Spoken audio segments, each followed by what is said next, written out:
amma mace dan ka daina sha'awarta kuma sai ka wulakanta ta ba kai ka karar da ita ba. Kuma da wata mata ta ce wa Annabi sallallahu alaihi wasallama da kuruciya ta ya aure ni yanzu kuruciyar ta kare. Akala shababi wa nasartu lahu ma fi batni. Tace ya cinye min kuruciya kuma na gama zazzage masa ƴaƴan ciki na. Yanzu na ga na tsufa sai ya min zihari zai kore ni. Mas'ala ta shine mas'alan kwalliyar mata wanda ya hada mai da mace fara, mace ta yi abin da za ta koma fara in baka ce, da mas'alar aske gira ko a satin wata ta tambaye ni, akaramakalla wai an ce aske gira haramun ne, nace to rage tafa da gyara ta. Nace to me yasa zaki rage ki gyara? Wallahi malam mijina ne naga yana kalla a waje, to shine nake so ne abin da zan ja shi gida. Nace to ai ba sai ki aske gira ki ba, ko ki nemi dan wani abu da zaki dan jagira mana ki sa mata ta yi sharp din da zai burge mijin naki. To ina da tambaya ta biyu, tace yanzu ana yin wani abu ko plastic surgery ana yin sa wai a Misra, ana yi wani Swan wani kamfani haka suna gyara idan mace, a gyara hancinta, a gyara mamanta, a gyara jikinta, a cire mata teɓar ciki, wasu saboda sun fahimci rashin gyaran yakan ɗauki hankalin mazan su yi waje. To ya halatta ta je ta yi wannan?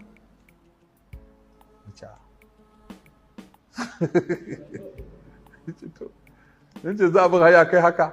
Nace to ai da duk baki da waɗannan. Tace dira da su. Nace to waye karar da su? Tace shine. Nace to ba sai ya haƙura ba? Duk kina da su suka kare a gurinsa, ko ba sai shi ba nasa, shi ma nasa sun kare. Shi kuma ina zai je nasa plastic surgery din?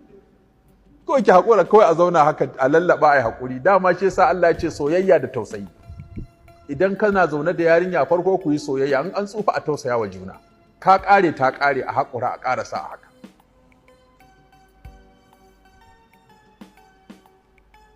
Amma mace dan ka daina sha'awarta kuma sai ka wulakanta ta ba kai ka karar da ita ba. Kuma da wata mata ta ce wa Annabi sallallahu alaihi wasallama da kuruciya ta ya aure ni yanzu kuruciyar ta kare. Akala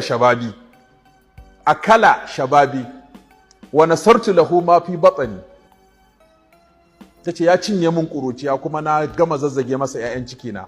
Yanzu na ga na tsufa sai ya min zihari zai kore ni. To wannan yana cikin shi ma matsalolin da ake tattauna. To kwalliya iri biyu ce, a kowace musulunci iya da ayi mace za ta yi kwalliya, ta sa sarƙa, ta sa ɗan kunne, ta sa awarwaro, ta sa manduwa don taimaka kwalliya, wannan ya halatta.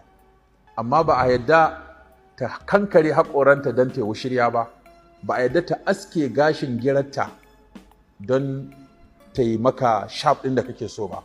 Ba a yadda ta goga wani abin da zai mai da ita fara ko ta sha wani abin da zai sa ta yi ƙiba ba. Sannan ba a yadda ta yi zane da wuta a jikinta ba. Ba a yadda da wannan ba. Ko ba a yadda ta yi ƙarin gashi ba. Akwai wani gashi da ake kawo yanzu daga Brazil. To nan na duba intanet sai na yi bincike akan wannan gashin. Ashe siyo shi ake yi, mata suna yin gashi har baya, sai ta je ta biya kuɗi sai a siya. Sai a sa kilifa a cire gashin, sai a sa shi a chemical, sai a sa a cikin leda sai a siyar. To nan in sun siya, in aka samu ƙwararriyar mai kitso, sai ta dinga ɗaura wancan na waccan matar akan na wannan matar. Yanzu kana taɓa gashin ba na matar kake taɓa ba, gashin wata ce a Brazil. Kana shafa gashin Brazil kana jin daɗi. Na wata baturiya ce a Brazil kake taɓawa, ba na matar ka bane. Yasa malamai suka ce to abin da yasa aka ce ka a ɗauko gashin wata ɗora akan wata, an tsine wa mai ɗora da wacce ta ɗora. Na farko an yi yaudara, an yi ƙarya, ba gashin ta bane. Na biyu, in an cire gashin wani najasa ne ko ba najasa bane. Na uku, ya halatta wani ya cire gashin kansa ya siyar. Na hudu, lokacin da matarka ta ɗora gashin da ba nata ba, in kana taɓawa gashin da kake taɓa na waccan matar, daidai ne ka dinga taɓa gashin wata mata? To me bambanci tsakanin ka taɓa gashin mace baya kanta da kuma ka dinga taɓa gashin mace yana jikin wata? Yanzu kana shafa gashin nan, alhaki ake ta baka, Allah ya isa ake taimaka, saboda gashin matan wani kake taɓawa ta Brazil.